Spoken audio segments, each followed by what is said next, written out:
प्रिय दोस्तों, नमस्कार। क्या दुख भी हमने चुना है? क्या दुख का चुनाव हमने ही किया है अपने जीवन में? क्या सुख हमने अपने जीवन में चुना है? क्या आनंद भी हम अपने जीवन में चुन सकते हैं? क्या दुख हम ही पैदा करते हैं?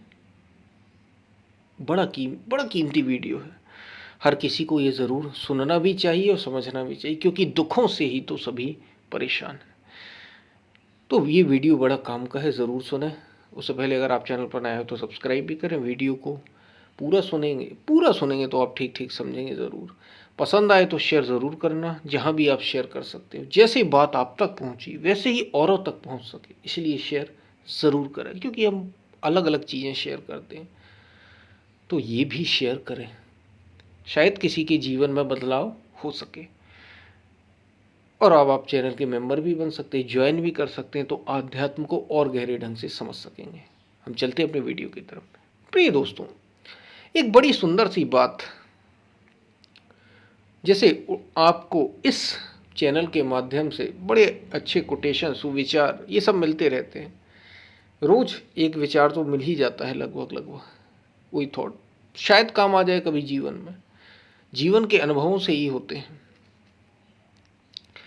तो ऐसे ही एक बड़ा कीमती बात उड़ते उड़ते कहीं इंटरनेट के माध्यम से ही मेरे पास भी आई, क्योंकि मैं भी देखता हूँ, सुनता हूँ, उसी से तो ये सब पता चलता है कि क्या सच में ऐसा है। तो बड़ी कीमती बात लगी कि दुख तो हम ही पैदा करते हैं।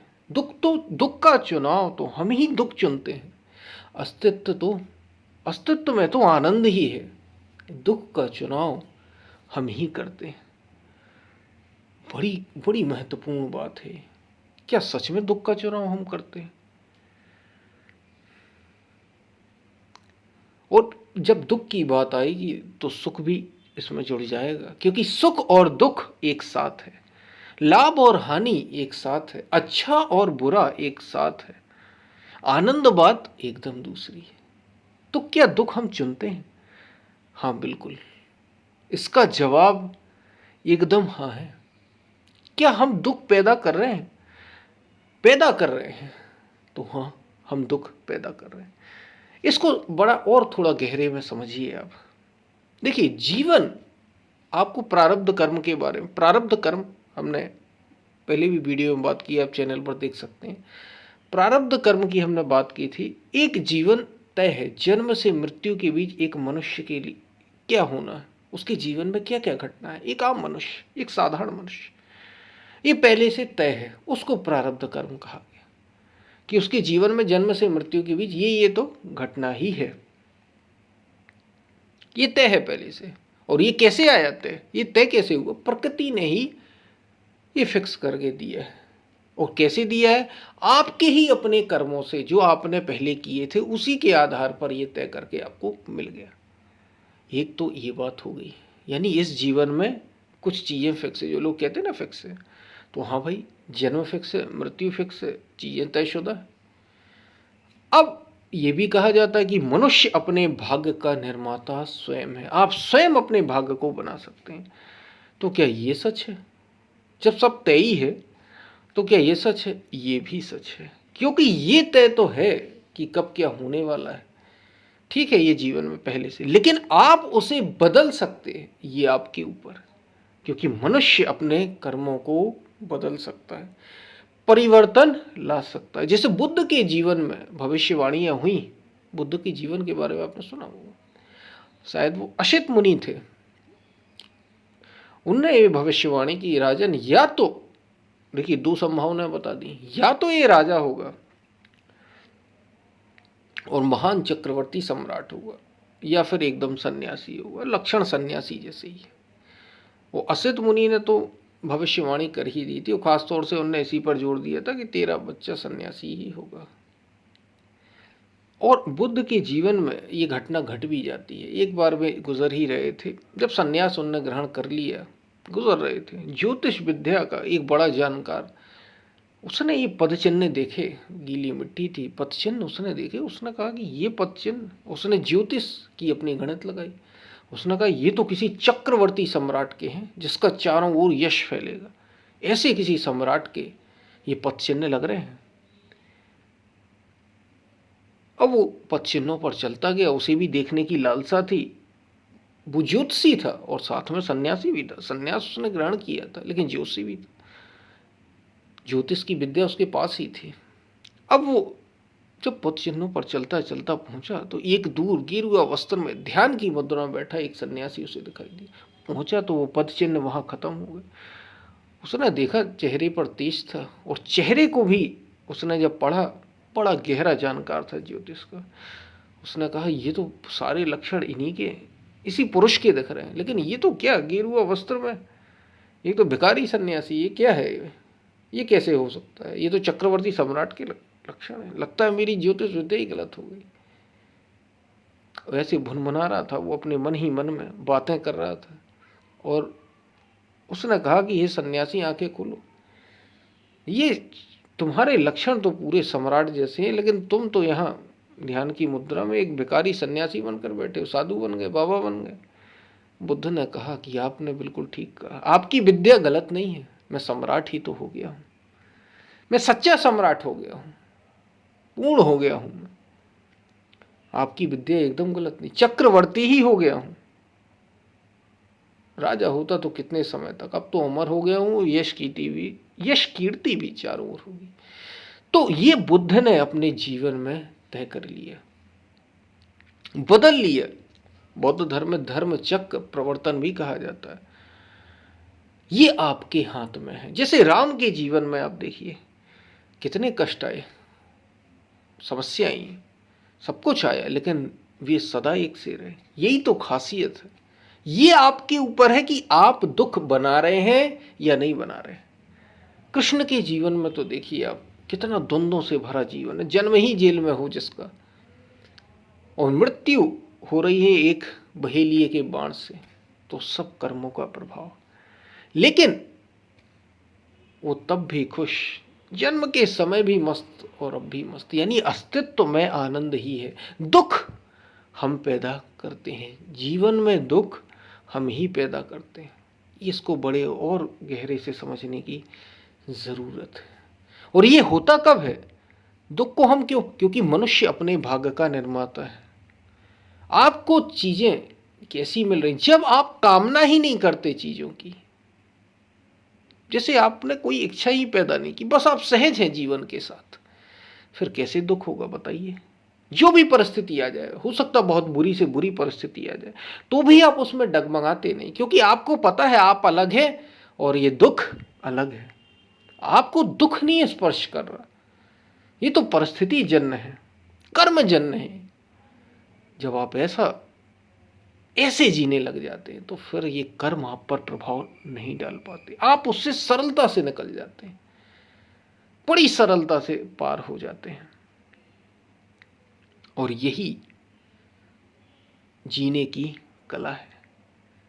और दुख क्या हम पैदा कर रहे हैं? तो बिल्कुल। जब तुम सुख की लालसा करते हो, जब तुम कामना पैदा कर लेते हो भीतर कि हमें ये चाहिए, इसमें शायद सुख होगा, ये जो सुख की लालसा है ना, यही दुख का कारण है। तो क्या जीवन में हम दुख स्वयं पैदा कर रहे हैं? बिल्कुल, आप ही पैदा कर रहे हैं। आप देखिए ना, ठीक है, अस्तित्व जन्म से मृत्यु प्रारब्ध कर्म से जो दे रहा, वो तो एक अलग ही बात है। लेकिन अभी अगर आप यूं ही साधारण बैठे हो, बड़े मस्त बैठे हो, क्या ज़रूरत है आपको किसी चीज़ की? हाँ ठीक है, कुछ खाने की, कुछ पहनने की, कुछ रहने की, कहीं इतनी ज़रूरत तो सबको है। लेकिन अब आपको रहने के लिए एक बंगला चाहिए, बड़े से बड़ा बंगला क्योंकि दूसरे के पास है, बड़ी से बड़ी गाड़ी क्योंकि दूसरे के पास है। आपको भी शादी करनी है क्योंकि दूसरे ने की है, उसके बच्चे तो आपको भी पैदा करने हैं। ये सब सुख की लालसा नहीं है क्या? अब आप बताइए, जब आप शादी करेंगे, किसके लिए? आपको सुख चाहिए था थोड़ा सा, शायद किसी दूसरे का आपने देख लिया, तो क्या उससे दुख नहीं पैदा होगा? क्या आप पूरा जीवन होके नहीं, फिर आप बच्चे पैदा होंगे, फिर उनकी परवरिश करनी होगी, सब कुछ करना होगा, क्या इससे दुख नहीं मिलेगा आपको? सुख में ही दुख छिपा। ऐसा हो ही नहीं सकता कि व्यक्ति सुखी हो और उसे दुख ना मिले, वो दुखी होता ही होता है।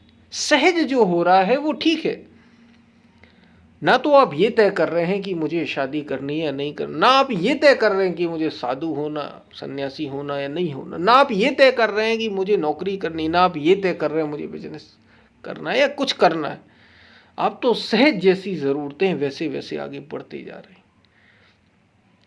कोई कामना नहीं, निर्द्वंद निर्विकल्प, यही जीवन है, फिर कोई दुख नहीं होगा। और जैसे ही आप कुछ चुनाव कर लेते हैं किसी चीज़ का, और ख़ास तौर से वो संसार से जुड़ी हुई हो, और बात ये नहीं कि आप संसार में कोई काम नहीं कर सकते, लेकिन आप अपनी चाह के लिए, अपने सुख के लिए जैसे ही कोई काम ना करेंगे संसार में, दुख मिलना तय है। यकीन मानिए, दुख मिलना तय है। जैसे मैंने कहा, आप बड़ी से बड़ी गाड़ी खरीदना चाहते हैं, अब उसके लिए उतना धन जुटाना होगा, और धन के लिए जिस जिस तरीके से आता होगा वो हथकंडे अपनाने होंगे। अब फिर उस पूरी प्रक्रिया में कितना दुख मिलेगा नहीं पता, फिर हम कहते हैं कि हम दुखी भी, और फिर वो उतना आप धन जोड़ पाते हैं जीवन भर में या नहीं। जोड़ लिया तो फिर ले पाने तक के लिए आप जीवित रहते हैं या नहीं, कुछ नहीं कहा जा सकता। आप एक साधारण व्यक्ति बड़े से बड़ा मकान चाहता क्योंकि देखता है लोगों को। अब उस मकान के लिए वो भी उसका एक सपना हो जाता है, और उस सपने के लिए वो चल पड़ता है उस पर, और फिर तरह तरह के हथकंडे अपनाता है, भ्रष्टाचार करता है, तरह तरह की चीज़ें, क्योंकि धन चाहिए। उसके पास उतनी बुद्धि समझ नहीं, तो जो बन पड़ता है वो करता है। देखा देखी में वो रह सकता था, साधारण सी झोपड़ी में भी साधारण तरीके से भी रहा जा सकता था, क्योंकि अस्तित्व में तो आनंद ही है। दुख हम पैदा कर रहे हैं, लेकिन उसने उस सुख की लालसा में, उसकी लालच में कई सारे दुख खड़े कर लिए, और फिर वो पूरा भी करता है। और पूरा जब करता है उसे लगता है कि हाँ कुछ तो हुआ, कुछ तो बाहर घटा, लेकिन फिर वो पाता है कि अरे इसमें भी कुछ सार नहीं, अब आगे और कुछ, अब आगे और कुछ, और ये आगे और कुछ ही नए नए सुख ही दुख पैदा करते हैं। तो जीवन में दुख और कोई नहीं, हम स्वयं ही पैदा करते हैं। दुख आपका चुनाव है, आनंद सहज स्वभाव है। आनंद आपका स्वभाव है भाई, आप सहज हैं एकदम। जैसे यहाँ कोई धरती पर है ऐसा, खासतौर से अब के समय में कोई भूखा नहीं है, सबके पास 2 वक्त की रोटी है शायद। अब तो गवर्नमेंट भी बहुत ज़्यादा सपोर्ट कर रही है, 2 वक्त की रोटी, खाने पीने रहने को है। अब फिर वो क्या कर रहा है, फिर किसमें सुख तलाश रहे हो? ये इतनी बड़ी बड़ी गाड़ियाँ, बड़े बड़े शहर, बड़ी बड़ी कंपनियाँ, ये क्यों? ये लालसा है, ये दौड़ है, ये एक दूसरे को पछाड़ने की, ये अंधाधुंध दौड़।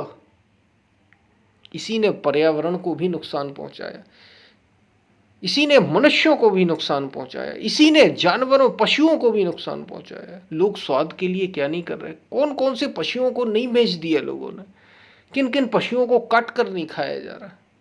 क्या स्वाद के लिए आज भोजन की कमी है? नहीं है। फिर क्यों? हमारी खुद की लालसा, ये सब दुख पैदा कर रही है। इसलिए कहा दुख हमारा चुनाव है, और जो भी आप यहां करेंगे, फिर कामना पूर्वक यदि कुछ भी कर रहे हो, इच्छा पूर्वक, और वो इच्छा आपकी नहीं है, आपकी भीतर की नहीं है, क्योंकि आपके भीतर की एकमात्र इच्छा है स्वतंत्रता, आजादी, मुक्ति। ये आपकी मूलतः इच्छा है, हर मनुष्य की, हर जीव की।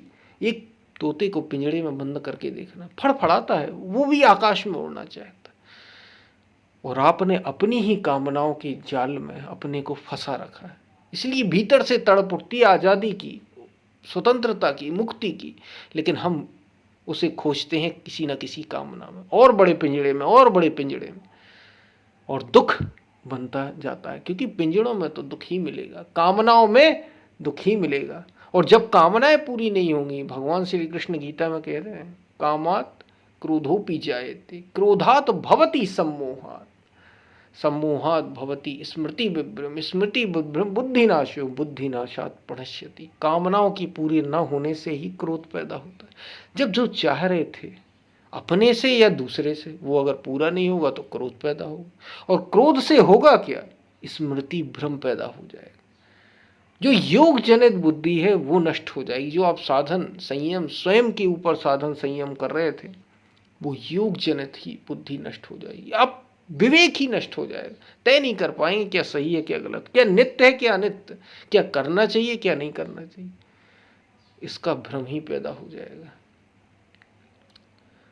और बुद्धि के नाश होने से बुद्धि नष्ट हो जाएगी। प्रणश्यसि, मनुष्य अपने से श्रेय साधन से गिर जाता है। इसलिए कामनाएं बड़ी भयंकर बाधा है और यही जीवन की भी सच्चाई है। यह आध्यात्मिक साधक के लिए तो है ही। एक साधारण मनुष्य भी ये समझे कि दुख आपका चुनाव है। यदि आप सुख की लालसा ही ना करें तो दुख होगा ही नहीं। यदि आप वस्तुओं में लोगों में सुख खोजें ही ना तो दुख होगा कैसे, आप बताइए। जो सुख में सुखी नहीं होता, जो दुख में अब दुखी नहीं होता, जो सुख में बहुत अधिक सुखी नहीं होता, पागल नहीं होता, सामान्यतः आनंदित है बस। और दुख में भी बहुत अधिक दुखी नहीं होता, आनंदित है बस। समझ लो उसने जीने का रहस्य जान लिया है। अस्तित्व में केवल आनंद ही है। इसलिए बड़ी कीमती बात है। दुख तो हम ही पैदा कर रहे हैं। जरा देखना कि हमारी कामनाएं हमारी इच्छाएं ही तो कहीं दुख नहीं पैदा कर रही। शायद आपको उत्तर मिल जाएगा। बड़े गहरे में प्रश्न करना अपने से, उत्तर जरूर मिलेगा। हम फिर मिलते हैं। पसंद आए तो शेयर जरूर करना। मेंबर बन सकते हैं, ज्वाइन कर सकते हैं चैनल को तो जरूर करना। तब तक के लिए धन्यवाद।